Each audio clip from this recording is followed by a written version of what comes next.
Hello students, how are you. हम जैसा आप सब जानते हैं लास्ट क्लास में डिस्कस कर रहे थे न्यूटन की गति के नियम। तो अपन ने न्यूटन की गति का प्रथम नियम देख लिया था, द्वितीय नियम देख लिया था, तृतीय नियम देख लिया था। न्यूटन की गति का प्रथम नियम बोलता है कि अगर कोई वस्तु रुकी है तो रुकी रहना चाहती है, और अगर वो किसी वेग से गति कर रही है तो वो लगातार उसी वेग से गति करते रहना चाहती है जब तक कि उस पर कोई बाह्य बल कार्य ना करे। अर्थात अगर बल नहीं लगता तो वस्तु का वेग क्या रहता है, नियत रहता है। तो मैं यूं भी बोल सकता हूं तो बल क्या करता है, वस्तु के वेग में परिवर्तन करता है। तो न्यूटन की गति के प्रथम नियम से बल की परिभाषा आती है। न्यूटन गति का प्रथम नियम बल को परिभाषित करता है कि बल वह कारक है जो वस्तु के वेग में परिवर्तन करता है, अर्थात वस्तु में क्या उत्पन्न करता है, त्वरण उत्पन्न करने की कोशिश करता है। तो ये एक बात तय हुई कि जब वस्तु पर बल लगेगा तो वस्तु के वेग में परिवर्तन होगा, अर्थात त्वरण उत्पन्न होगा। तो ये तो बल की परिभाषा हुई कि बल वह कारक है जो वस्तु के वेग में परिवर्तन करता है। अब बल का मान किसके बराबर होगा, तो न्यूटन की गति के द्वितीय नियम के अनुसार किसी वस्तु पर लगने वाला परिणामी बल उस वस्तु के संवेग में परिवर्तन की दर के बराबर होता है, अर्थात F वेक्टर बराबर dp वेक्टर बाय dt। और अगर द्रव्यमान नियत हो तो इस F वेक्टर को m इंटू a वेक्टर भी बोल सकते हैं, अर्थात वस्तु पर लगने वाला परिणामी बल उस वस्तु के द्रव्यमान तथा वस्तु में उत्पन्न त्वरण के गुणनफल के बराबर होता है। तो दूसरी गति के द्वितीय नियम से हम क्या प्राप्त करते हैं, बल के परिमाण और दिशा के बारे में। और गति का तीसरा नियम क्या बोलता है, प्रत्येक क्रिया बल की प्रतिक्रिया बल होती है, परिमाण में समान होती है, दिशा में विपरीत होती है। अर्थात क्रिया बल और प्रतिक्रिया बल परिमाण में समान होंगे, दिशा में विपरीत होंगे। मेन इंपॉर्टेंट बात, क्रिया और प्रतिक्रिया बल अलग अलग वस्तुओं पर होगी। अगर क्रिया बोर्ड पर हुई है तो प्रतिक्रिया मेरे हाथ पर होगी। यहाँ क्रिया और प्रतिक्रिया से मतलब किससे है, बल से है। तो क्रिया बल अगर बोर्ड पर लगा है तो उसका प्रतिक्रिया बल मेरे हाथ पर लगेगा। तो यहाँ से बल की प्रकृति के बारे में पता लगता है कि बल का नेचर क्या है, कि कभी भी एक बल उत्पन्न नहीं होगा। ऐसा नहीं कि केवल बोर्ड पर ही बल लगेगा, बोर्ड पर बल लगने के साथ साथ मेरे हाथ पर भी बल लगा है, अर्थात बल सदैव युग्म के रूप में उत्पन्न होंगे। लेकिन किसी भी क्रिया की जो प्रतिक्रिया होगी वो किसी दूसरी वस्तु पर होगी। तो प्रथम नियम बल को परिभाषित करता है, दूसरा नियम बल के परिमाण और दिशा को बताता है, तीसरा नियम बल की प्रकृति को बताता है। अपन लोगों ने अलग अलग प्रकार के थोड़े बहुत बलों का अध्ययन भी कर लिया था कि कब अभिलंब प्रतिक्रिया बल लगता है, कब तनाव बल लगता है, किस दिशा में लगता है, इन सब का आपने अध्ययन कर लिया है। फ्री बॉडी डायग्राम बनाना भी सीख लिया कि फ्री बॉडी डायग्राम कैसे बनाते हैं। आज अपन बात करेंगे संगामी बल। तो संगामी बल क्या होते हैं, यदि बल किसी एक बिंदु से होकर गुजरते हैं तो वे बल क्या कहलाते हैं, संगामी बल। या यूं बोलूं, वे सभी बल जो एक ही बिंदु से होकर गुजरते हैं या जिनकी क्रिया रेखा एक बिंदु पर जाकर मिलती है, वे सभी बल क्या कहलाएंगे, संगामी बल। तो मान लीजिए एक बल लग रहा है, ये दूसरा बल लग रहा है, ये तीसरा बल लग रहा है और ये चौथा बल लग रहा है। तो चूंकि ये सारे बल एक ही बिंदु से होकर गुजर रहे तो ये सारे बल क्या कहलाएंगे, संगामी बल कहलाएंगे। और फरमाना, बहुत सी बार बलों को ऐसे भी बना दिया जाता है। तो ये दोनों बल भी क्या है, संगामी बल है, क्योंकि दोनों की क्रिया रेखा क्या होगी, एक बिंदु से होकर गुजर रही है। तो बलों की क्रिया रेखा अगर एक बिंदु से होकर गुजरती है, सभी बल वे बल जो एक बिंदु पर जाकर मिलते हैं, जिनकी क्रिया रेखा एक बिंदु से होकर गुजरती है, वे सभी बल क्या कहलाएंगे भैया, संगामी बल कहलाएंगे। ठीक है, अब बात करते हैं अपन बलों के अध्यारोपण का सिद्धांत। बलों के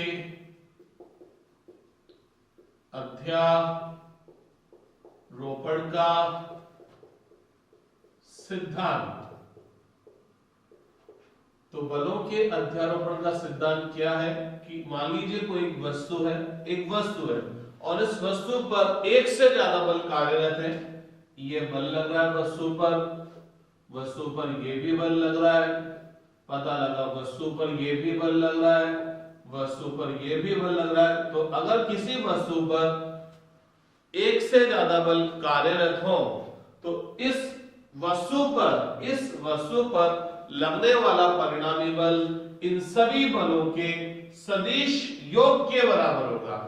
तो बलों के अध्यारोपण के सिद्धांत के अनुसार यदि किसी वस्तु पर एक से अधिक बल कार्यरत हो तो वस्तु पर लगने वाला परिणामी बल इन सब बलों के सदिश योग के बराबर होगा। अर्थात जब किसी वस्तु पर एक से अधिक बल लगेंगे तो इन सब बलों का नेट प्रभाव कितना आया, ये बल तो लगे 4 4 5 5 10 10 लग सकते हैं, तो उन सब बलों का नेट प्रभाव कितना आया, तो वो नेट प्रभाव किसके बराबर आएगा, इन सबके सदिश योग के बराबर आएगा। तो बलों के अध्यारोपण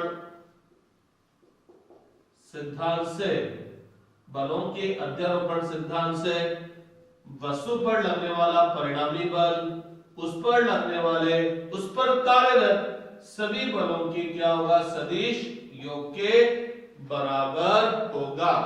गजब की बात क्या है कि बलों के अध्यारोपण का सिद्धांत सभी प्रकार के बलों के लिए सत्य है। गजब की बात यह है कि बलों के अध्यारोपण का सिद्धांत सभी प्रकार के बलों के लिए सत्य है। ये बल चाहे कोई से भी हो, किसी भी टाइप के हो, चाहे विद्युत बल हो, चाहे चुंबकीय बल हो, चाहे घर्षण बल हो, चाहे शान बल हो, अगर वस्तु पर अलग अलग प्रकार के भी बल लगे तो भी वस्तु पर लगने वाला परिणामी बल उन सभी प्रकार के बलों का क्या होगा, सदिश योग। कहने का मतलब यह अध्यारोपण का सिद्धांत हर टाइप के बलों के लिए लागू होगा। ये बल चाहे समान प्रकृति के हो, चाहे अलग अलग टाइप के हो। मींस अगर सारे बल मान लीजिए विद्युत बल है इस वस्तु पर, सारे ये बल विद्युत बल है, तो भी परिणामी बल इन सब बलों के सदिश योग के बराबर होगा। और जब अपन विद्युत वाला चैप्टर पढ़ेंगे 12th में, तो उस केस के अंदर जब इस पर लगने वाले सारे बल विद्युत बल होंगे तो उस केस में आएगा विद्युत बलों के लिए अध्यारोपण का सिद्धांत। और वहां पर बोलेंगे कि किसी भी वस्तु जहां पर वहां पर आवेश आएगा, किसी आवेश पर लगने वाला परिणामी विद्युत बल उस पर लगने वाले सारे विद्युत बलों के सदिश योग के बराबर होगा। अगर ये सारे बल गुरुत्वाकर्षण बल है तो गुरुत्वाकर्षण वाले चैप्टर में अपन पढ़ेंगे इसको, गुरुत्वाकर्षण बलों के लिए अध्यारोपण का सिद्धांत। यही चीज चलेगी वहां पर भी, बस नाम आ जाएगा गुरुत्वाकर्षण बल। गुरुत्वाकर्षण बलों के लिए अध्यारोपण का सिद्धांत। तो यदि किसी वस्तु पर लगने वाले सारे बल गुरुत्वाकर्षण बल है तो वस्तु पर लगने वाला परिणामी गुरुत्वाकर्षण बल उस पर लगने वाले सारे गुरुत्वाकर्षण बलों के सदिश योग के बराबर होगा। और मान लीजिए वस्तु पर एक बल लग रहा है विद्युत बल, एक बल लग रहा है गुरुत्वाकर्षण बल, एक बल लग रहा है चुंबकीय बल, एक और पता नहीं कौन सा बल लग रहा है, तो अलग अलग प्रकृति के बल भी लगेंगे तो भी वस्तु पर लगने वाला परिणामी बल, अब चूंकि मैंने ना गुरुत्वाकर्षण बोला ना विद्युत बोला, क्यों, क्योंकि ये बल अलग अलग टाइप के, तो नेट बल ना तो विद्युत टाइप का होगा ना चुंबकीय टाइप का होगा, वो सभी बलों का मिश्रण होगा। तो वस्तु पर लगने वाला परिणामी बल उस पर लगने वाले सभी प्रकार के बलों का क्या होगा, सदिश योग। चाहे विद्युत बल हो, चाहे चुंबकीय बल हो, चाहे घर्षण बल हो, चाहे शान बल हो, किसी भी टाइप का बल हो, उन सब बलों के लिए इसके सदिश योग के बराबर होगा। अर्थात अध्यारोपण के सिद्धांत को इससे कोई मतलब नहीं है कि वस्तु पर कार्यरत बल गुरुत्वाकर्षण बल है, विद्युत बल है, चुंबकीय बल है, घर्षण बल है, शान बल है, उसको कोई लेना देना नहीं है। क्योंकि आप हेडिंग पढ़ेंगे तो यहाँ बलों के अध्यारोपण का सिद्धांत बोला है, यहाँ मैंने कोई पर्टिकुलर बल के बारे में नहीं बोला है। इसका मतलब यह सिद्धांत हर टाइप के बलों के लिए लगेगा। तो अध्यारोपण के सिद्धांत के अनुसार किसी वस्तु पर लगने वाला परिणामी बल इन सब बलों की क्या आएगा, सदिश योग के बराबर होगा। तो अब अगर आपको वस्तु पर लगने वाला परिणामी बल बताना है, अर्थात इन सब बलों का नेट मिलाकर इफेक्ट क्या आया, तो आपको क्या करना पड़ेगा, इन सब का सदिश योग करना पड़ेगा।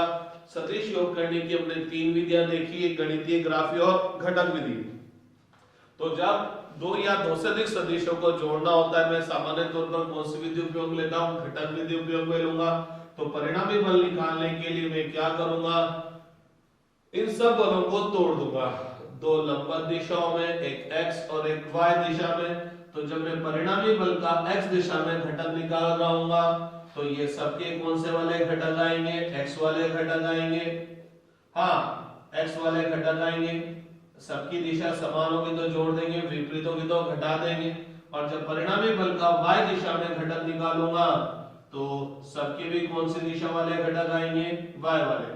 अपन सब जानते हैं x का y पर कोई प्रभाव नहीं, y का x पर कोई प्रभाव नहीं। तो जब अपन परिणामी सदिश, परिणामी बल x दिशा में निकाल रहे हैं तो जिनका भी जोड़ रहे हैं उनका भी कौन सा वाला घटक आएगा, x वाला घटक। और जब परिणामी का अपन y वाला घटक निकाल रहे हैं तो जिनको जोड़ रहे हैं उनका भी कौन सा वाला घटक आ जाएगा, y वाला घटक। fx आ जाएगा, fy आ जाएगा। तो परिणामी बल क्या है, इन दोनों घटकों का सदिश योग। तो थोड़ी देर पहले तो परिणामी बल इन चारों का सदिश योग आ रहा था, लेकिन मैंने परिणामी बल के घटक निकाल लिए। बोले तो मैंने एक तरह से परिणामी बल के घटक निकाले, मतलब इन सब बलों का मिलाकर x दिशा में परिणामी बल कितना है। बोले तो इन सब बलों का मिलाकर x दिशा में इफेक्ट कितना है, घटक का मतलब क्या होता है, इफेक्ट। ये परिणामी बल है तो ये परिणामी बल का x दिशा में घटक, बोले तो x दिशा में प्रभाव, x दिशा में इफेक्ट। तो ये सब बल मिलकर x दिशा में कितना इफेक्ट डाल रहे, कितना बल लगा रहे। और ये y दिशा में घटक है, बोले तो ये सारे बल मिलकर, ये सारे बल मिलकर y दिशा में कितना बल लगा रहे। तो मैं क्या करूंगा, इन चारों को ऐसे जोड़ने की बजाय पहले मैं इसका x वाला घटक निकालूंगा, इसका y वाला घटक निकालूंगा। मेरे पास fx आ गया, मेरे पास fy आ गया। तो मेरा f वेक्टर इन दोनों से तो मिलकर बना है, तो f vector fx vector plus fy vector, तो भैया fxik प्लस fyjk। तो मेरा f वेक्टर इन दो से मिलकर बना है। और इन दोनों की खास बात क्या है, ये एक दूसरे के लंबवत है। fx मेरे पास आ चुका है ऐसे, fy मेरे पास आ चुका है ऐसे। तो f वेक्टर का परिमाण क्या हो जाएगा, under root fx square plus fy square. और माना कि परिणामी बल f वेक्टर x दिशा के साथ अल्फा कोण बनाता है, तो क्या होगा, y वाला घटक बटा x वाला घटक। तो अगर आपको वस्तु पर लगने वाले बल दे रखे हो, वस्तु पर लगने वाले बल दे रखे हो, तो परिणामी बल उन सभी बलों के सदिश योग के बराबर होगा। जैसा मैंने ये बोला कि यह अध्यारोपण का सिद्धांत सभी प्रकार के बलों के लिए सत्य होगा। इसी तरह से अगर मैं न्यूटन की गति के द्वितीय नियम पे जाऊं, Newton second law of motion पे जाऊं, तो Newton second law of motion भी एक बहुत गजब की बात बोलता है। क्या बोलता है, किसी वस्तु पर लगने वाला परिणामी बल उस वस्तु का द्रव्यमान तथा उस वस्तु में उत्पन्न त्वरण के गुणनफल के बराबर होता है। अर्थात परिणामी बल निकालने के दो सूत्र हैं, एक सूत्र तो ये और एक ये वाला उपयोग में कब लेंगे, जब अपन को उसके पर लगने वाले सभी बल आपको दे रखे हो तब उपयोग में लेंगे। और ये वाला कब उपयोग में लेंगे, जब आपको त्वरण दे रखा हो। लेकिन बहुत सी बार आपको क्या दे दिया जाता है कि इस पर लगने वाले सभी बल दे दिए जाते हैं और पूछा जाता है त्वरण बताओ। तो आप चाहे तो पहले इनका सदिश योग कर f वेक्टर निकालो, फिर f वेक्टर निकालकर f वेक्टर अपॉन m कर त्वरण निकालो। और आप चाहो तो चूंकि ये भी परिणामी बल है, ये भी परिणामी बल है, तो इन दोनों समीकरण को इक्वल कर दे। तो f vector equal to f1 vector plus f2 vector plus f3 vector plus f4 vector. यहां मैं केवल 4 बल लगा रहा हूं, 5 भी लग सकते हैं, 10 भी लग सकते हैं। तो जितने भी बल लगेंगे उन सब बलों का क्या होगा, सदिश योग होगा, बराबर द्रव्यमान इनटू त्वरण। तो आप चाहें तो डायरेक्ट इसकी सहायता से, इस समीकरण की सहायता से डायरेक्ट त्वरण भी निकाल सकते हैं। और एक और गजब की बात ये हुई कि ये सदिश समीकरण बन गई। तो अब इस सदिश समीकरण को मैं वियोजित कर दूं दो लंबवत दिशाओं में, तो अगर मैं परिणामी बल का x दिशा में घटक लूंगा तो जिन जिन सदिशों को जोड़ रहा हूं, जिन जिन बलों को जोड़ रहा हूं उनका भी x वाला घटक आएगा।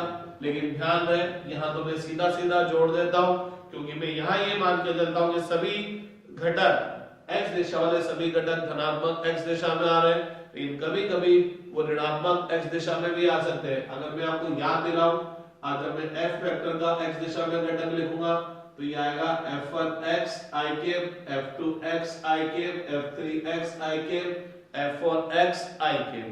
याद दिलाऊं, अगर मैं f1 वेक्टर को उसके दो लंबवत घटकों में लिखता हूं तो मैं ऐसे लिखता हूं।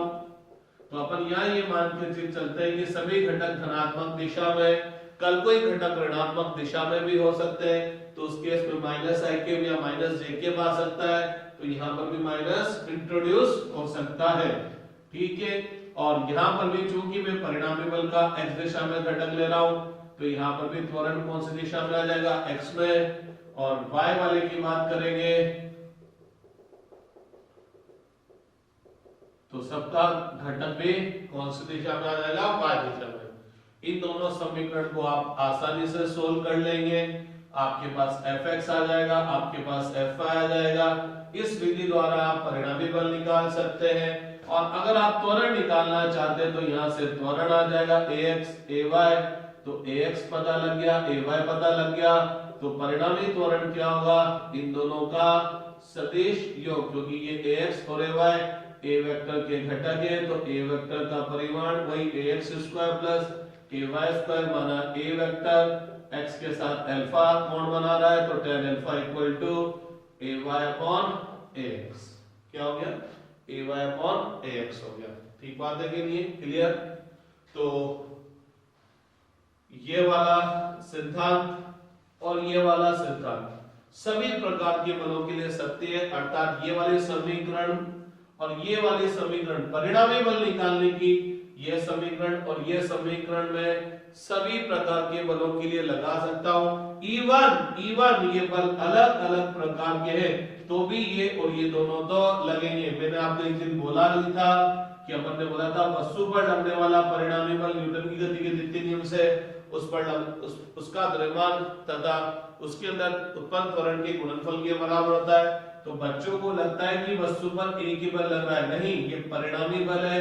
और ये परिणामी बल क्या है, उस पर जितने भी बल लग रहे हैं उन सबके सदिश योग के बराबर है। बच्चा सोचता है कि यार F दिख रहा है, बच्चे को लगता है कि केवल एक बल ही लग रहा है, लेकिन अंडरग्राउंड में यह बल इन सब बलों का क्या है, सदिश योग है। तो F वेक्टर के ये दोनों सूत्र हर टाइप के बलों के लिए लगेंगे। ठीक है कि नहीं बात।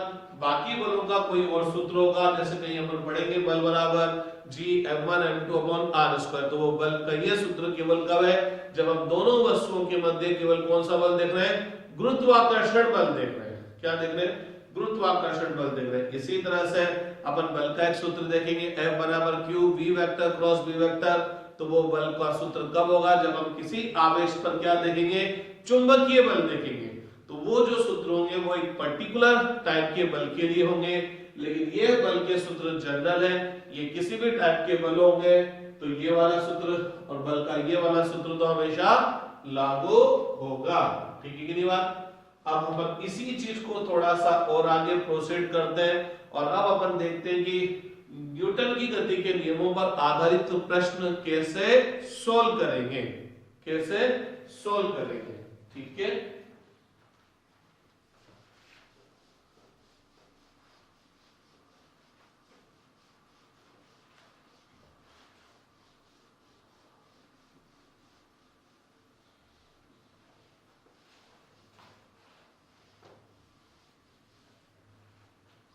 तो अब अपन बात करते हैं न्यूटन की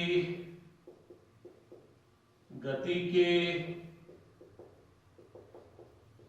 नियमों के उपयोग। सबसे पहला बात करते हैं, जब वस्तु साम्यावस्था,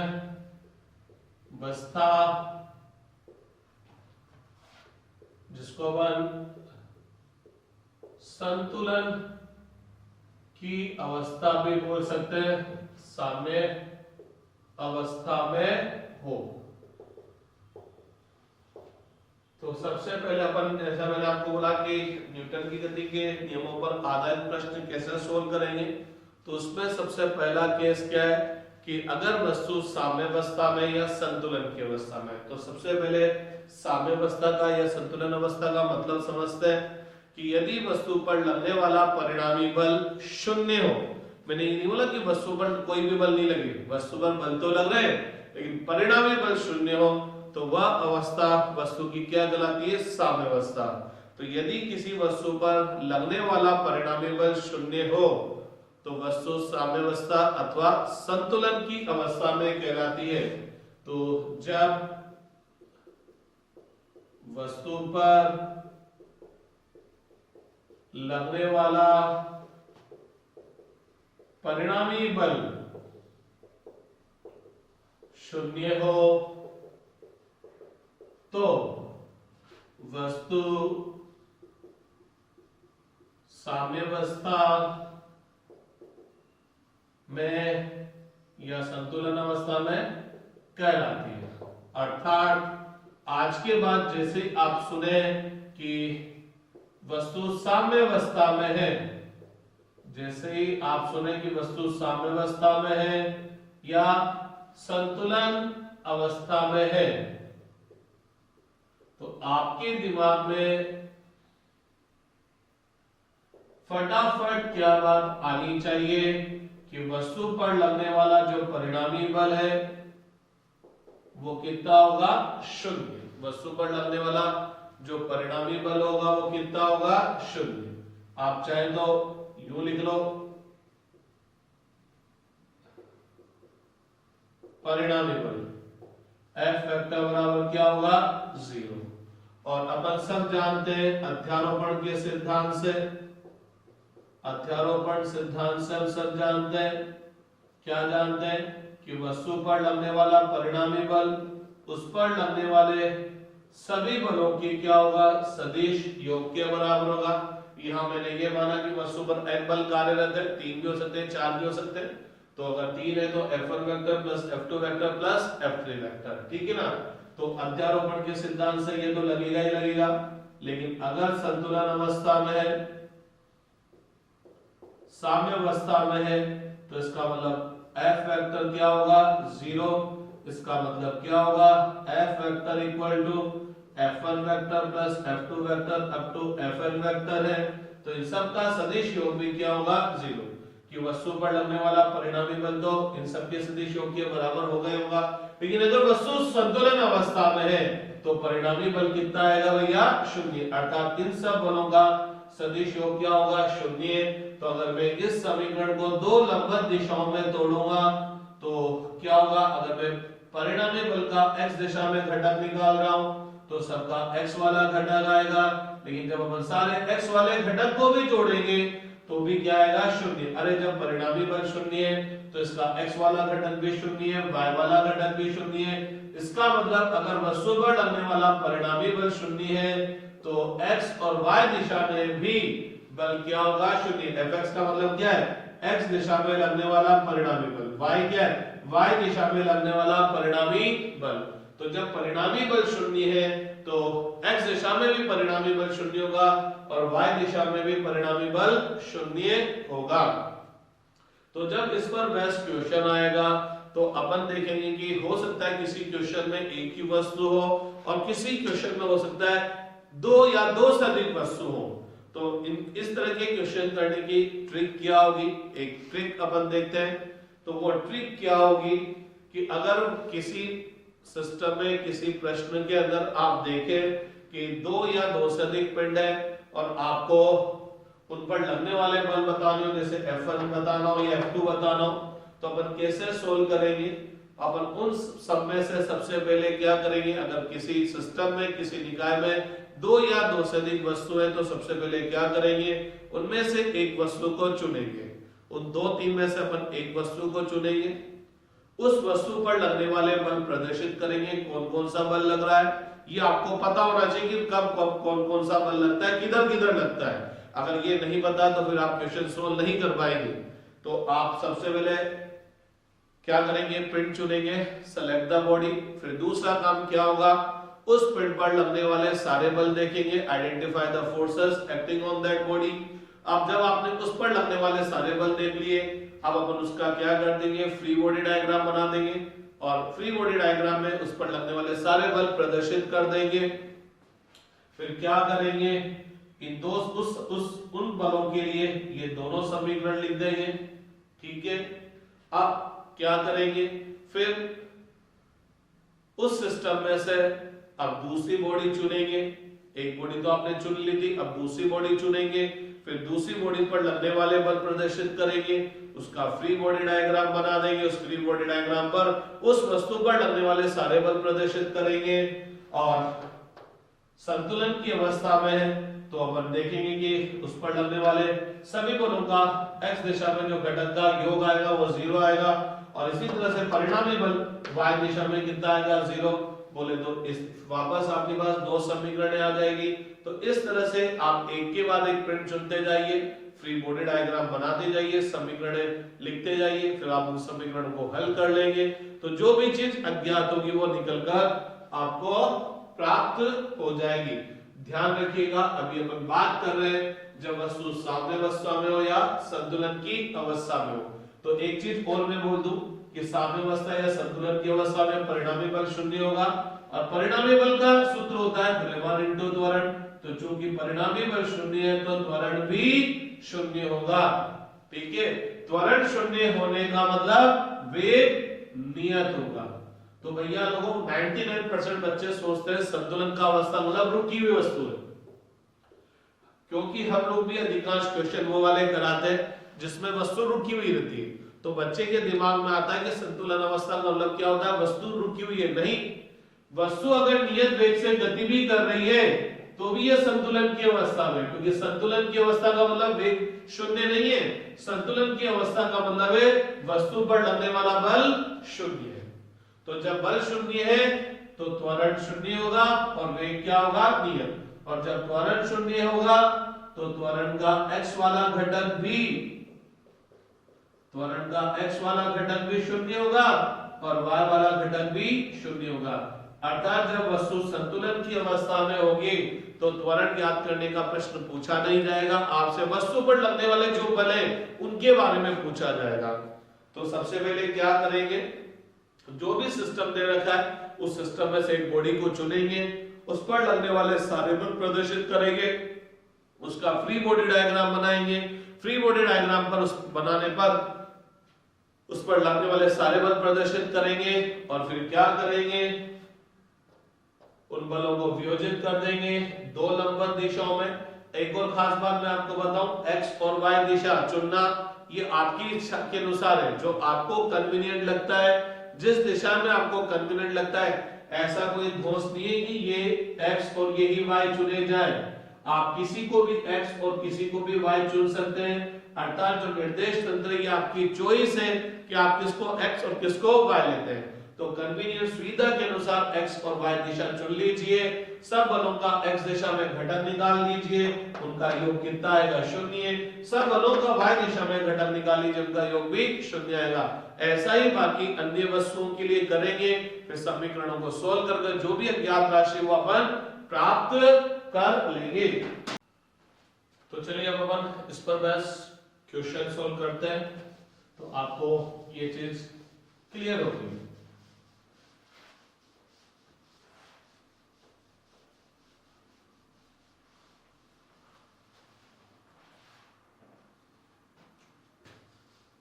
तो फर्स्ट क्वेश्चन सिंपल सा क्वेश्चन करते हैं। ये एक धरातल है, ठीक है, इस धरातल पर क्या है, ये 10 किलोग्राम का पिंड स्थित है। आपको क्या करना है, पिंड पर धरातल के कारण लगने वाला अभिलंब प्रतिक्रिया बल बताना है। ठीक है, पिंड विराम अवस्था में है, पिंड विराम अवस्था। ठीक है, तो अपन को इस पिंड पर कारण लगने वाला अभिलंब प्रतिक्रिया बल बताना है। तो अपन सारा कंसंट्रेशन इस पिंड पर करेंगे, इस पिंड पर लगने वाले बल देखेंगे। पहला काम क्या है, पिंड चुनिए, इसमें तो एक ही पिंड है तो इसी को चुनना पड़ेगा। दूसरा काम क्या है, अपन ने बोला था कि जब अपन को इस टाइप के क्वेश्चन सोल्व करने होंगे जिसमें बहुत सारे पिंड होंगे और आपको बल या त्वरण निकालना होगा, तो अपन क्या करेंगे, सबसे पहला काम क्या होगा, स्टेप बाय स्टेप करेंगे। तो सबसे पहला काम क्या होगा, पिंड चुनिए, तो इसमें तो एक ही पिंड है, इसी को चुनना पड़ेगा। दूसरा काम क्या था, इस पर लगने वाले बल प्रदर्शित कीजिए। तो इस पिंड पर एक तो बल लगेगा, आपकी पृथ्वी इसको अपने केंद्र की ओर आकर्षित करेगी, तो इस पर एक बल लगेगा, कितना लगेगा, द्रव्यमान इंटू गुरुत्वीय त्वरण। पृथ्वी के कारण वस्तु पर लगने वाला गुरुत्वीय बल, जैसे ही पिंड पर पृथ्वी के कारण लगने वाला गुरुत्वीय बल, जैसे इस गुरुत्वीय बल की वजह से ये नीचे जाएगा, यह इस धरातल को क्या करेगा, टक्कर करेगा, बोले तो दबाएगा।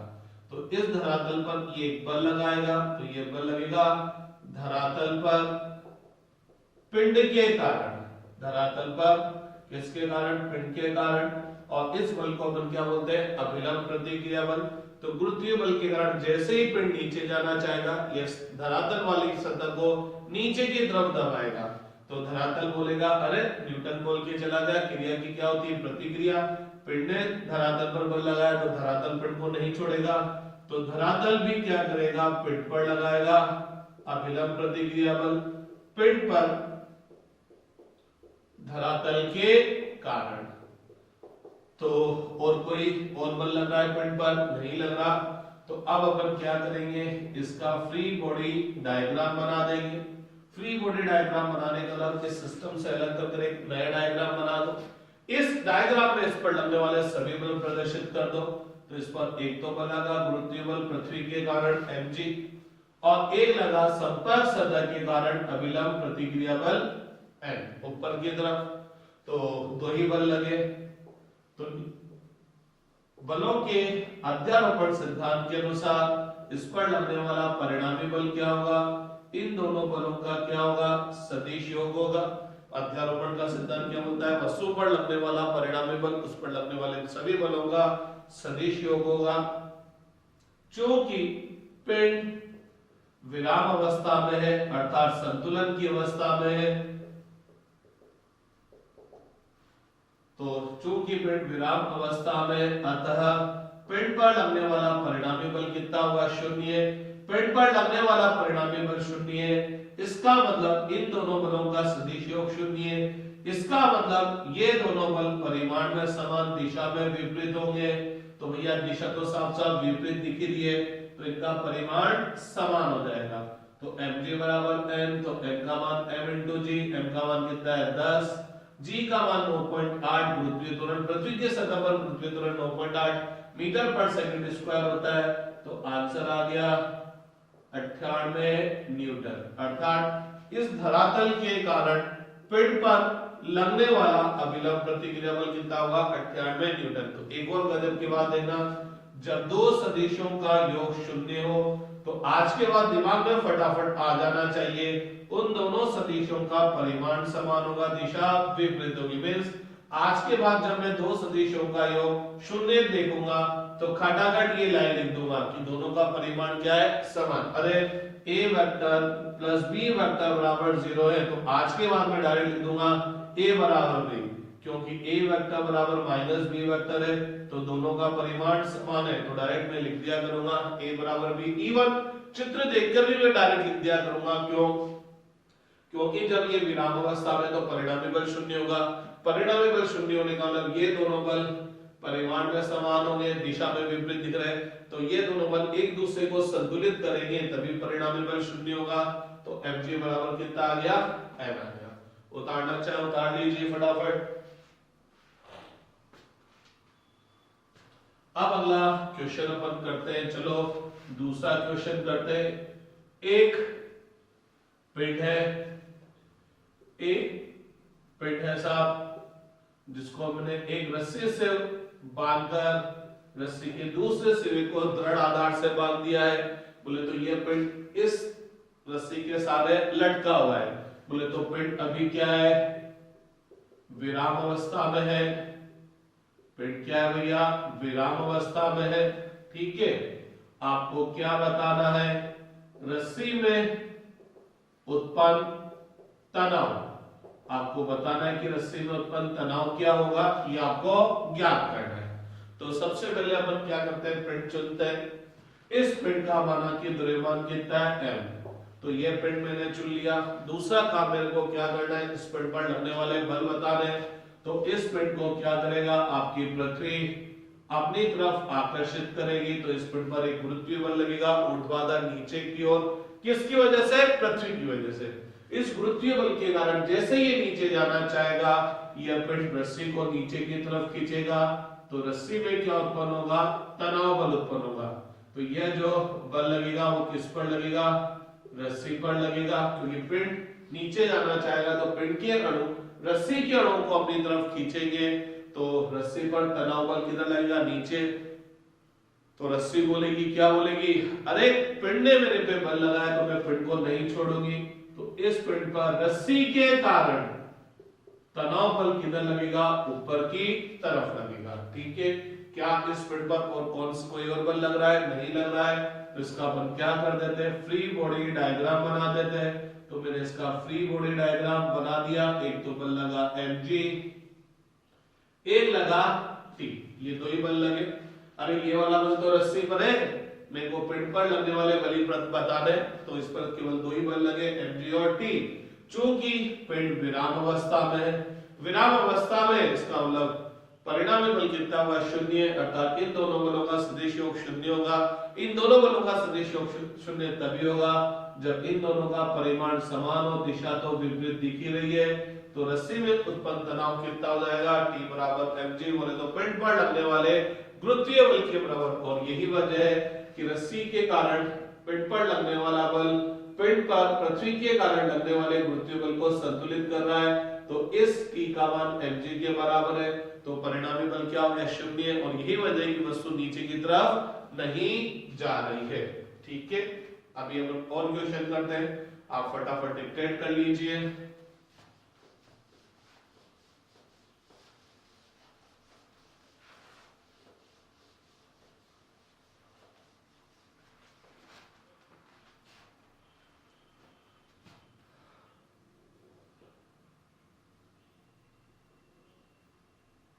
ये एक पिंड है जिसका द्रव्यमान m1 है, ये इसके ऊपर एक और पिंड रखा हुआ है जिसका द्रव्यमान m2 है, और ये एक धरातल है। तो दोनों पिंड विराम अवस्था में, आपको क्या करना है, m1 व धरातल के मध्य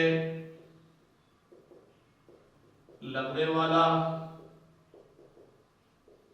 अभिलंब प्रतिक्रिया बल बताना है। दूसरा काम क्या है, m1 के कारण m2 पर लगने वाला अभिलंब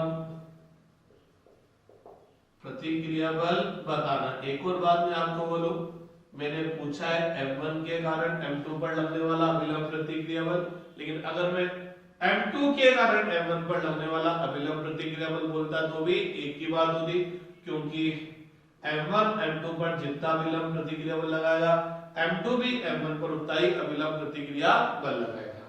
ठीक है, तो स्थित है।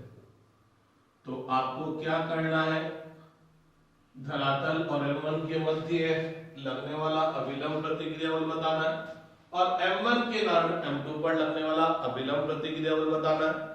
तो जब भी आपको बल या त्वरण निकालना हो तो आपको क्या याद आएंगे, गति के नियम याद आएंगे।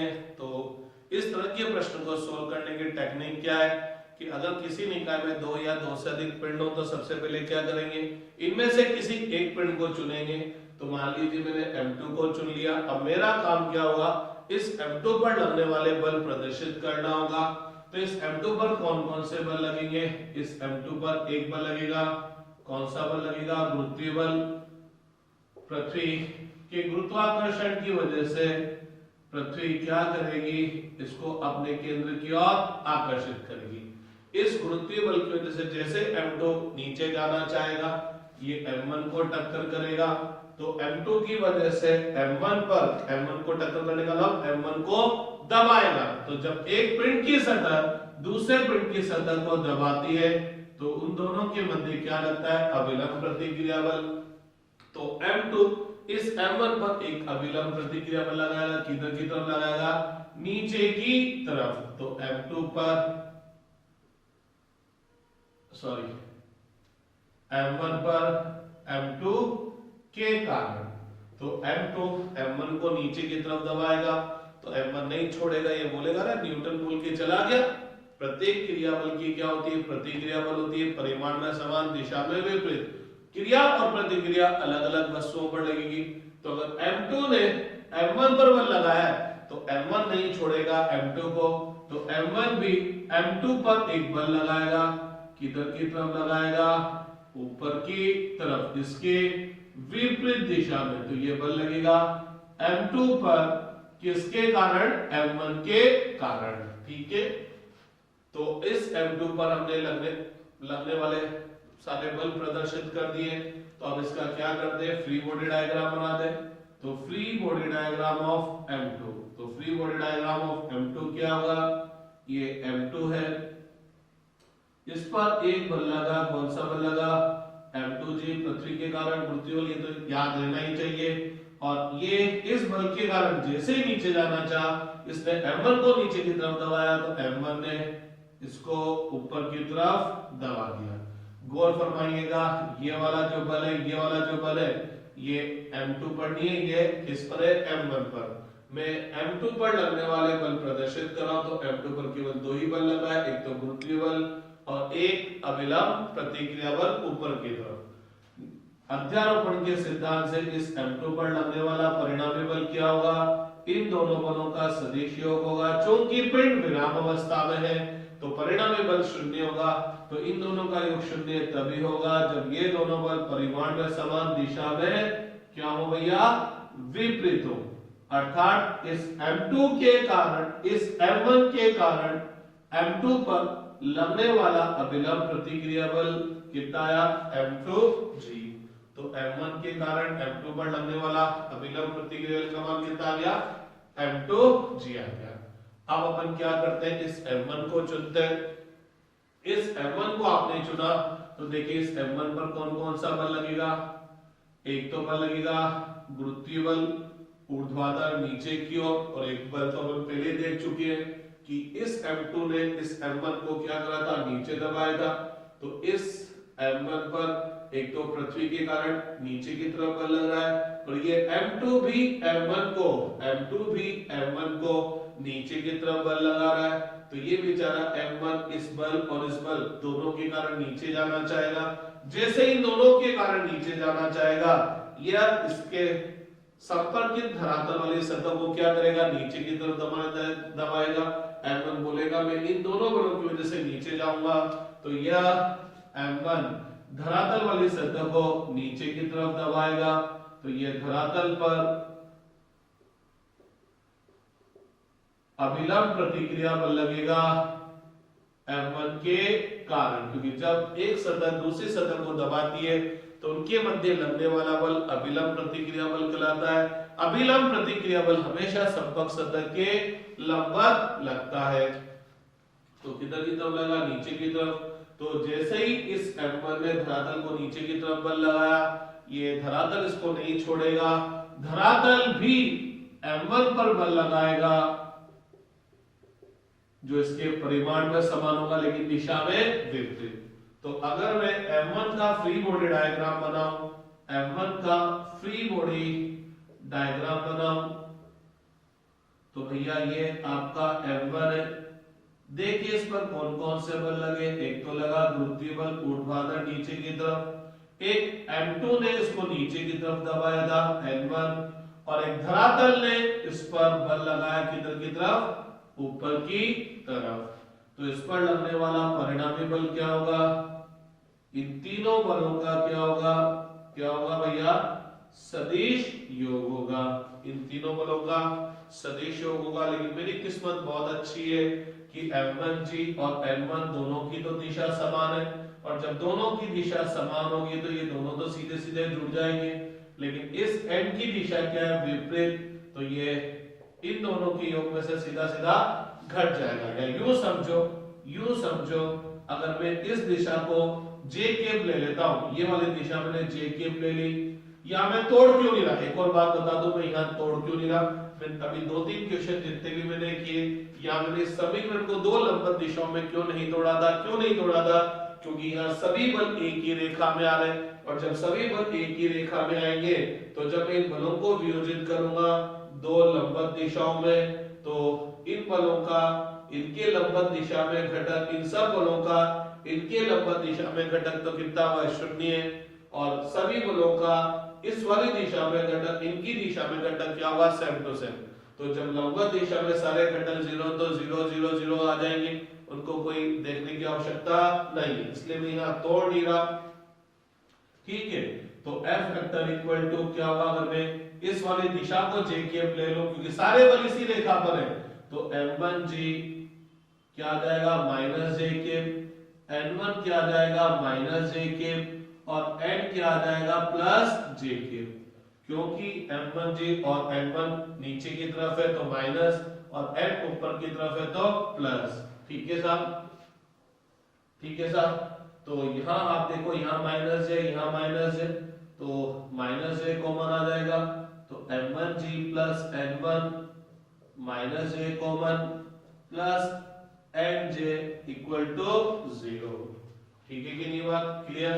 तो इसको उधर ले जाऊंगा तो ये प्लस हो जाएगा, जैसे जैसे कैंसिल, तो M1G plus N1 equal to कितना आ जाएगा, कितना आ जाएगा, N आ जाएगा, ये उधर चल जाएंगे तो माइनस क्या हो जाएगा, प्लस हो जाएगा ना, और जेकेब से जेकेब क्या हो जाएगा, कैंसिल, तो ये N इक्वल टू क्या हो गया, M1G प्लस N1, N1 किसके इक्वल है, कहां गया, ये रहा M2G। तो धरातल तथा M1 के मध्य लगने वाला जो अभिलंब प्रतिक्रिया बल है वो किसके बराबर आ गया, M1 प्लस M2G। अब आप थोड़ा सा फिर सोचिएगा, ये इतनी स्टेप्स लिखने की आवश्यकता नहीं होनी चाहिए। आपने बोला ये दोनों बल की दिशा समान है, जब सदिशों की दिशा समान होती है तो वो जोड़ रहे हो तो सीधे सीधे जुड़ जाते हैं, तो ये तो सीधे सीधे जुड़ जाएंगे, इसकी दिशा विपरीत है, और चूंकि परिणामी बल 0 है, इसका मतलब जितना बल नीचे की तरफ लगेगा उतना बल ऊपर की तरफ लगेगा। इन दोनों का योग किसके बराबर हो जाएगा, इसके बराबर, क्योंकि नीचे की तरफ दो बल लग रहे हैं, दोनों की दिशा समान है, तो ये नीचे की तरफ लगने वाला बल हो गया, ये ऊपर की तरफ लगने वाला बल हो गया। परिणामी बल 0 होने के लिए ऊपर की तरफ लगने वाला बल बराबर नीचे की तरफ लगने वाला बल। तो पता लगा इस धरातल पर इस M1 के कारण जो अभिलंब प्रतिक्रिया बल लगेगा वो कितना लगेगा, M1 plus M2 into G, अर्थात इस पर लगने वाले बल का बल पर इस M1 का भार भी आ गया और इस M2 का भार भी आ गया, क्योंकि M1 के ऊपर क्या रखा हुआ है, M2 रखा हुआ है। ठीक है कि नहीं बात। इस क्वेश्चन को हम थोड़ा एक शॉर्ट ट्रिक से भी कर सकते थे, अगर हमको केवल ये निकालना है, क्या M1 और M2 के मध्य लगने वाला अभिलंब प्रतिक्रिया बल, M1 और धरातल के मध्य लगने वाला अभिलंब प्रतिक्रिया बल निकालना है।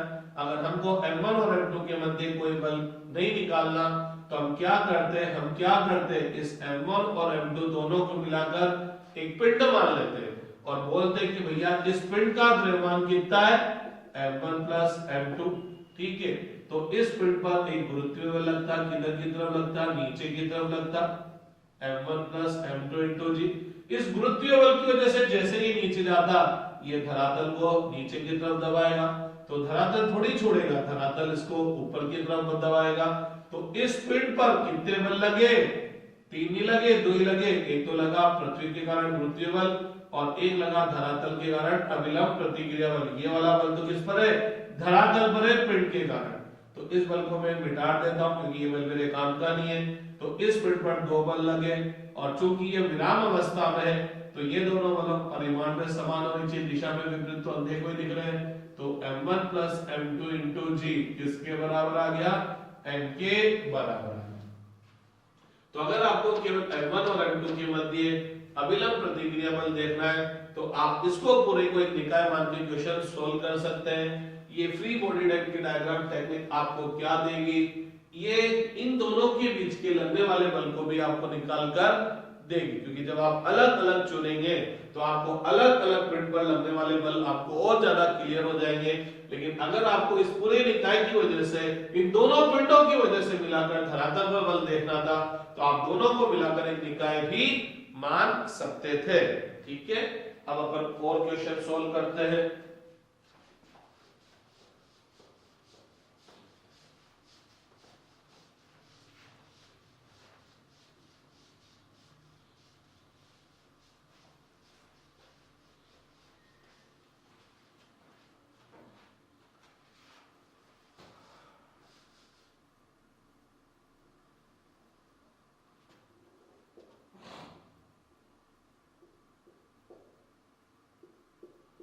अब की बार ये ऊर्ध्वाधर दीवार है और ये क्षैतिज धरातल है। ये पिंड आपने यहां पर रखा, ये पिंड आपने यहां पर रखा। माना किसका द्रव्यमान कितना है, m है। आपको क्या करना है, पिंड पर धरातल व ऊर्ध्वाधर दीवार के कारण लगने वाला अभिलंब प्रतिक्रिया बल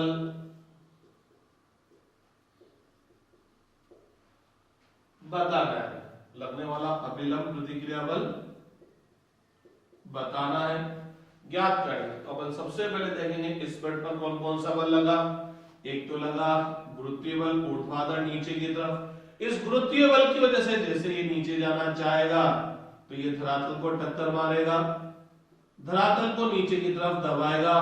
तो जब एक पिंड की सतह दूसरे पिंड की सतह पर दबाती है तो दोनों पिंड एक दूसरे पर क्या करते हैं, अभिलंब प्रतिक्रिया बल लगाते हैं संपर्क सतह के लंबवत। तो ये अभिलंब प्रतिक्रिया बल लगा किस पर, धरातल पर। तो धरातल पर बल लगा तो धरातल भी क्या करेगा, पिंड पर अभिलंब प्रतिक्रिया बल लगाएगा। ये बल लगेगा पिंड पर, ये अभिलंब प्रतिक्रिया बल लगेगा पिंड पर किसके कारण, धरातल के कारण। क्या इस पिंड पर और कोई बल लगेगा, हालांकि यह पिंड या पिंड की यह सतह इस दीवार के संपर्क में है, लेकिन पता लगा, क्या पता लगा, पिंड की यह सतह दीवार के संपर्क में तो है लेकिन ये दीवार को दबा नहीं रही है, क्योंकि कोई भी बल इधर की तरफ नहीं लग रहा, क्योंकि ये इस गुरुत्वीय बल का क्षैतिज दिशा में घटक 0 होगा। अर्थात गुरुत्वीय बल की वजह से वस्तु क्षैतिज दिशा में चलना नहीं चाहेगी। बाहर से भी कोई क्षैतिज बल नहीं है और इसके पास भी कोई क्षैतिज वेग नहीं है। तो यह इस पिंड की यह सतह इस दीवार को किसी भी तरह से दबाएगी नहीं, और जब यह इसको दबाएगी नहीं तो ये भी इसको दबाएगी नहीं, अर्थात इनके मध्य कोई अभिलंब प्रतिक्रिया बल नहीं लगेगा। तो इसका मतलब दीवार और पिंड के मध्य, ऊर्ध्वाधर दीवार और पिंड के मध्य कोई अभिलंब प्रतिक्रिया बल नहीं लगेगा। अभिलंब प्रतिक्रिया बल केवल किसके मध्य लगेगा, पिंड और धरातल के मध्य। तो इस पिंड का फ्री बॉडी डायग्राम बना हुआ तो एक Fg हुआ, दूसरा नॉर्मल रिएक्शन फोर्स ऊपर की तरफ धरातल के कारण, चूंकि विराम अवस्था में तो n बराबर कितना हो गया, mg। ठीक है, और दीवार के कारण, ऊर्ध्वाधर दीवार के कारण कोई अभिलंब प्रतिक्रिया बल नहीं लगेगा। ये वाला अभिलंब प्रतिक्रिया बल किसकी वजह से लगा, केवल धरातल की वजह से लगा। लेकिन अगर अपन ये पिंड है जिसका द्रव्यमान कितना है, m, इस पिंड पर एक बल लगा दे इधर से, ठीक है, एक बल लगा दिया मान लीजिए 10 न्यूटन मैंने लगा दिया, ठीक है। तो अब आपको क्या करना है, वापस पिंड पर धरातल और ऊर्ध्वाधर के कारण लगने वाले बल बताने, तो नो डाउट ये इस पिंड पर एक गुरुत्वीय बल लगेगा ऊर्ध्वाधर नीचे की तरफ। इस गुरुत्वीय बल की वजह से जैसे नीचे जाना चाहेगा ये धरातल को नीचे की तरफ दबाएगा, अर्थात धरातल पर अभिलंब प्रतिक्रिया बल लगाएगा ऊर्ध्वाधर नीचे की तरफ। जैसे इसने धरातल को नीचे की तरफ दबाया, धरातल इस पर क्या करेगी, ऊपर की तरफ अभिलंब प्रतिक्रिया बल लगाएगी। तो ये दोनों अभिलंब प्रतिक्रिया बल तो क्या हो गए, पिंड और धरातल के मध्य हो गए। ये तो हो गया पिंड के कारण धरातल पर और ये हो गया धरातल के कारण पिंड पर। लेकिन अब की बात क्या है, इस पिंड पर एक बल लग रहा है, 10 न्यूटन का फोर्स इधर लग रहा है। तो इस 10 न्यूटन की वजह से जैसे ये इधर जाना चाहिए, जैसे ये इधर जाना चाहेगी, तो यह पिंड क्या करेगा, जैसे इधर जाना चाहेगी ये इस दीवार को क्या करेगा, टक्कर करेगा। और जैसे इस दीवार को टक्कर करेगा तो इस पिंड के कारण इस दीवार पर अभिलंब प्रतिक्रिया बल लगेगा, इधर की तरफ टक्कर मारेगा आगे की तरफ। तो यह दीवार भी इस पिंड पर अभिलंब प्रतिक्रिया बल लगाएगी जो कि इसके परिमाण में समान होगा, दिशा में विपरीत। तो अब की बार इस पिंड का फ्री बॉडी डायग्राम बनाते हैं। तो free body diagram of M, तो देखते हैं इस पर कितने बल लगे। तो इस पर कितने बल लगे, एक तो बल लगा गुरुत्वीय बल ऊर्ध्वाधर नीचे की ओर, एक लगा अभिलंब प्रतिक्रिया बल धरातल के कारण ऊपर की तरफ, एक आपने बल लगाया बाहर से 10 न्यूटन का, और इसके कारण ये जैसे ही लेफ्ट डायरेक्शन में जाना चाहे दीवार बिल्कुल भिड़ गई, तो दीवार ने इस पर बल लगाया अभिलंब प्रतिक्रिया बल राइट हैंड डायरेक्शन पर। तो भैया लोगों अब की बार इस पिंड पर कितने बल लग रहे हैं, 4 बल लग रहे हैं। तो इस पर लगने वाला जो परिणामी बल है, इस पर लगने वाला जो परिणामी बल है वो इन चारों बलों के क्या आएगा, सदिश योग के बराबर होगा। क्योंकि मैंने यहाँ पर पहले से ही एक बल को F से प्रदर्शित कर रखा है, तो मैं यहाँ परिणामी बल को F परिणामी लिख देता हूं। तो F परिणामी बल क्या होगा, इन चारों बलों का क्या आएगा, सदिश योग आएगा। ठीक है कि नहीं, इन चारों बलों का क्या हो गया भैया, सदिश योग हो गया।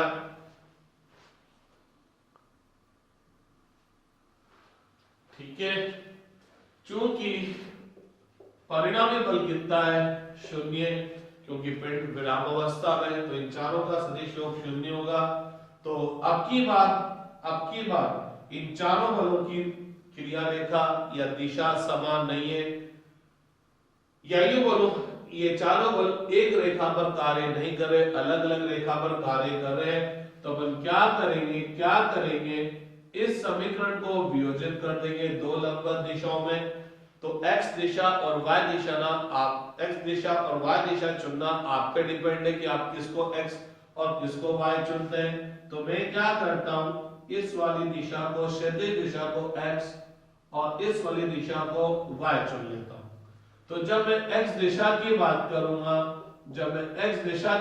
करूंगा, तो परिणामी बल जो x दिशा में आएगा वो क्या आएगा, इन सब बलों का x दिशा में जो घटक आएगा।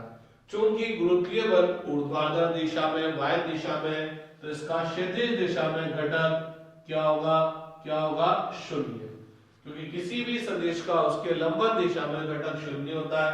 और इस n का भी, ये n भी ऊर्ध्वाधर दिशा में, इसका भी x दिशा में घटक 0 है। n1 चूंकि n1 x दिशा में ही है, तो n1 का x दिशा में घटक सेम टू सेम n1 का n1 आ गया। और इस f का x दिशा में घटक, अरे f भी x दिशा में, लेकिन ये ऋणात्मक x दिशा में, तो इसका घटक सेम टू सेम तो आएगा, लेकिन क्या आएगा, नेगेटिव आएगा, क्योंकि ये ऋणात्मक x दिशा में बराबर 0। तो भैया लोगों n1 किसके बराबर हो गया, n1 किसके बराबर हो गया, f के, क्योंकि ये तो 0 हो गए, तो n1 माइनस f बराबर 0, तो n1 बराबर f, और f का मान कितना है 10 न्यूटन। तो ऊर्ध्वाधर दीवार और पिंड के मध्य लगने वाला जो अभिलंब प्रतिक्रिया बल होगा वह इस बल के ही बराबर हो जाएगा। y दिशा की बात करें तो Fy इक्वल टू गुरुत्वीय बल का y दिशा में घटक, अरे गुरुत्वीय बल तो y दिशा में ही है, इसका इस दिशा में घटक तो पूरा का पूरा, लेकिन ये ऋणात्मक y दिशा में तो -mg। इस n का y दिशा में घटक पूरा का पूरा, लेकिन ये धनात्मक y में इसलिए प्लस। इस n1 का y दिशा में घटक 0 और इस f का भी y दिशा में घटक 0, क्योंकि f और n1 दोनों x दिशा में किसी भी सदिश का उसके लंबवत दिशा में घटक कितना होता है? 0। चूंकि परिणामी बल ही 0 है तो y दिशा में घटक भी क्या होगा? 0 होगा। तो भैया ये -mg उधर जाएगा तो n की वैल्यू क्या हो जाएगी? mg। अर्थात धरातल के कारण पिंड पर लगने वाला अभिलंब प्रतिक्रिया बल किसके बराबर हो गया? गुरुत्वीय बल के बराबर हो गया। तो धरातल और पिंड के मध्य जो बल लगा वो तो mg लगा, और ऊर्ध्वाधर दीवार और पिंड के मध्य जो अभिलंब प्रतिक्रिया बल लगा कितना लगा? 10 न्यूटन। लेकिन मैं आपको एक बात बताऊं, ये मैं आपको बहुत बच्चों की तरह करा रहा हूं, इतनी सारे स्टेप्स लिख रहा हूं, लेकिन मैं चाहूं तो मैं डायरेक्टली ये दोनों समीकरण ये लिख सकता हूं। क्यों लिख सकता हूं? क्योंकि मेरे को एक बात पता है। क्या पता है? क्या पता है कि किसी भी सदिश का उसके लंबवत दिशा में घटक क्या होता है? 0। तो एक बात, मेरी किस्मत बहुत अच्छी है। क्या? ठीक है, बलों की दिशा अलग अलग रेखा पर है, एक रेखा पर नहीं है, लेकिन यहाँ एक खास बात क्या है? ये दोनों इस रेखा पर है और ये दोनों इस रेखा पर है और ये दोनों एक दूसरे के लंबवत है। तो एक बात है कि इस वाली रेखा की जब बात करेंगे इन दोनों का कोई इफेक्ट नहीं आएगा। देख लो घटक 0 आ गया। और जब इस वाली दिशा की बात करेंगे इन दोनों का घटक क्या आएगा? 0। तो अपन अपने दिमाग में थोड़ा स्पीड बढ़नी चाहिए। तो जब मैं इसकी बात करूंगा x की, तो दिमाग में आ जाना चाहिए कि इसको तो देखना ही नहीं, क्योंकि इनका कोई घटक आएगा ही नहीं। तो जब x की बात करूंगा तो केवल ये दो बल दिखे, परिणामी बल 0 है तो x वाला घटक भी 0 होगा। x वाला घटक 0 होने का मतलब क्या होगा? ये दोनों बल परिमाण में समान होने चाहिए और दिशा में विपरीत। जब y की बात करूंगा, इस वाली दिशा की बात करता तो इन दोनों को भूल जाता, क्योंकि इन दोनों का कोई इफेक्ट आने वाला ही नहीं, तो देखना ही नहीं इन दोनों को। तो जब y की बात करूंगा तो केवल इसको देखूंगा। y दिशा में भी परिणामी बल 0 होगा, तो ये परिणामी बल 0 कब होगा? जब ये दोनों परिमाण में समान दिशा में विपरीत हो। दिशा में विपरीत तो अंधे को ही दिख रहे। तो आप चाहते तो डायरेक्ट ये दोनों समीकरण एक ही लाइन में लिख सकते थे, लेकिन अभी मैं आपको बहुत आराम से करवा रहा हूं। ठीक है, एक और क्वेश्चन देखते हैं।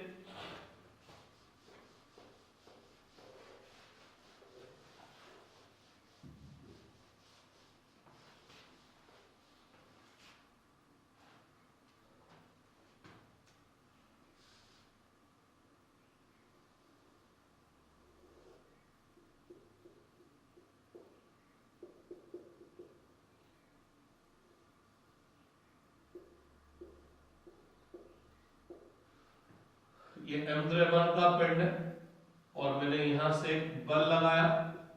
कितना बल लगाया? 10 न्यूटन का, जो क्षैतिज के साथ 37 डिग्री का कोण बनाता है। क्षैतिज के साथ कितने का कोण बनाता है? 37 डिग्री का कोण बनाता है। अभी आपको क्या करना है? पिंड और धरातल के मध्य अभिलंब प्रतिक्रिया बल बताना है। पिंड और ऊर्ध्वाधर दीवार के मध्य अभिलंब प्रतिक्रिया बल बताना है। तो सबसे पहले अपन बात करते हैं किस पर कौन कौन से बल लगे। एक तो बल लगा mg ऊर्ध्वाधर नीचे की तरफ। इस बल की वजह से जैसे नीचे जाना चाहेगा, इस पर एक और बल लगेगा धरातल की वजह से किधर की तरफ? ऊपर की तरफ। अरे जैसे ही नीचे जाना चाहेगा तो ये क्या करेगा? नीचे वाली दीवार को दबाएगा ना, धरातल को दबाएगा, तो धरातल इसको ऊपर की तरफ दबा देगी। तो ये धरातल के कारण इस पर लगने वाला अभिलंब प्रतिक्रिया बल। ये बल लग रहा है, इस पर तिरछा बल लग रहा है, 10 न्यूटन इधर लग रहा है। ठीक है, तो इस बल का, चूंकि ये बल तिरछा लग रहा है, तो इस बल का क्षैतिज दिशा में तो पूरा का पूरा प्रभाव नहीं आएगा, लेकिन कुछ न कुछ तो आएगा। तो अगर मैं इस बल का इस दिशा में घटक देखूंगा तो ये कितना आएगा? F cos 37। और इस दिशा में घटक देखूंगा तो कितना आएगा? F sin 37। तो पता लगा, क्या पता लगा? लगने में लग रहा है कि बल तो इस दिशा में लग रहा है, तो अपन को लगता है कि बल का क्षैतिज दिशा में और ऊर्ध्वाधर दिशा में कोई प्रभाव नहीं आया। तो यही खास बात क्या है सदिश की है कि सदिश चाहे इस दिशा में है लेकिन इसका इस दिशा में होने के बावजूद भी इस दिशा में प्रभाव है F cos 37 और इस दिशा में प्रभाव है F sin 37। मींस मैं यूं बोल सकता हूं कि मैंने ये बल नहीं लगाया, तोड़ दिया, मैंने इस वस्तु पर दो बल लगाए। एक तो F cos 37 लगाया किधर की तरफ, क्षैतिज दिशा में, और एक किधर की तरफ लगाया, ऊर्ध्वाधर दिशा में। कितना लगाया, F sin 37। ठीक बात है कि नहीं? इस F cos 37 की वजह से जैसे ये पिंड इधर जाना चाहेगा, इसको भिड़ेगा भड़, तो ये बोलेगा अरे पिंड ने मेरे पर लेफ्ट साइड में फोर्स लगाया, तो मैं पिंड पर राइट साइड में फोर्स लगाऊंगी। ठीक है, तो मैंने क्या करा, इस F जो बल लगाया था 10 न्यूटन का बल लगाया था, इसको तोड़ दिया दो लंबवत दिशाओं में। अब मेरे पास क्या आ रहे, जितने भी बल आ रहे वो या तो एक रेखा पर आ रहे या एक दूसरे के लंबवत आ रहे। अगर मैं इस रेखा की बात करूं तो ये दोनों इस रेखा पर है, बाकी ये तीनों के तीनों इस रेखा के लंबवत है। और जब मैं इस रेखा की बात करूंगा तो ये तीनों इस रेखा पर है और ये दोनों इसके लंबवत है। ठीक है, क्लियर? तो भैया पिंड विराम अवस्था में तो परिणामी बल तो शून्य, परिणामी बल शून्य तो x वाला घटक भी शून्य, y वाला घटक भी शून्य। तो जब मैं x की बात करूंगा तो ये मेरी क्षैतिज दिशा ये x है, ये ऊर्ध्वाधर दिशा ये y है। तो जब मैं x की बात करूंगा y वालों को तो भूल जाऊंगा, y वालों को तो बिल्कुल भूल जाऊंगा, केवल x की बात करूंगा तो x में केवल यही दो बल आएंगे, x में ये केवल दो ही बल आएंगे और ये दोनों बल आएंगे। तो चूंकि x दिशा में परिणामी बल शून्य है तो इन दोनों का सदिश योग शून्य है। तो इन दोनों का सदिश योग शून्य तभी होगा जब ये दोनों बल परिमाण में समान, दिशा में क्या होंगे, विपरीत। F cos 37 के बराबर हो जाएगा इनटू F की वैल्यू कितनी थी 10, cos 37 का मान याद रखिएगा कितना होता है 4/5। cos 37 कितना होता है 4/5, दो बार कटा कितना आ गया 8 न्यूटन। ठीक है, जब मैं y दिशा की बात करूंगा तो इसको और इसको भूल जाऊंगा क्योंकि इसका कोई प्रभाव नहीं है। तो जब y की बात करूंगा केवल इसको और इसको देखूंगा, उनमें से भी ये दोनों एक ही दिशा में, तो ये दोनों जुड़ जाएंगे। तो y दिशा में परिणामी बल शून्य कब होगा, जब इन दोनों का योग मिलकर किसके बराबर होगा, इस n के बराबर होगा। तो ये n बराबर क्या हो जाएगा mg प्लस f sin 37। तो n बराबर m की वैल्यू तो आपको दे ही रखी है mg, f sin 37 f की वैल्यू दे रखी है 10, sin 37 का मान याद रखिएगा 3/5 होता है। तो n बराबर कितना हो गया mg और ये आ गया +6। ठीक है, तो इस तरह से क्या हो जाएगा, ऊर्ध्वाधर दीवार और पिंड के मध्य लगने वाला अभिलंब प्रतिक्रिया बल आ गया, धरातल और ये पिंड के मध्य लगने वाला अभिलंब प्रतिक्रिया बल आ गया। ठीक है, यहां मैंने इस क्वेश्चन को थोड़ा स्पीड से कर दिया, आप चाहते थे इसको इस पैटर्न से भी कर सकते थे। कैसे, मैं आपको याद दिलाऊं कि जो परिणामी बल आएगा, देखना मैं इसको वापस हटाता हूं और वापस ये पिक्चर में लाता हूं ये, ठीक है ना, ये पिक्चर में लिया, ये 37 हो गया और ये मान लीजिए 10 न्यूटन था। ठीक है ना, तो वापस अपन शुरुआत करते, इसी क्वेश्चन को दोबारा करते हैं बच्चों वाले स्टाइल में। तो अपन बोलेंगे परिणामी बल क्या होगा, इस पर लगने वाले सभी बलों का सदिश योग।